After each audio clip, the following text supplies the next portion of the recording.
ఏం చేస్తున్నావు అక్క? ఏం చేస్తున్నా? అమ్మో మంచిగా అది బెండకాయ కూర ఉన్నాక నువ్వు చేసే పని ఏంది? ఏం చేస్తున్నా? ఆమ్లెట్. ఆమ్లెట్ తినవు మరి నాకే. బెండకాయ కూర ఇప్పుడు ఆమ్లెట్ అంటేనే నేను తినను అన్నావు కాబట్టి నాకే. ఏం కూర అక్కని అడుగుపో.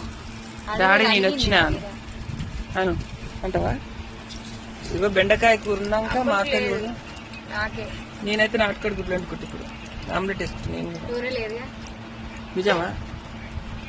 నిజం చెప్పు. అది ఇట్టాను ముందుగా కొంచెం ఉందా? నిజం చెప్పు. మరి ఎట్లా?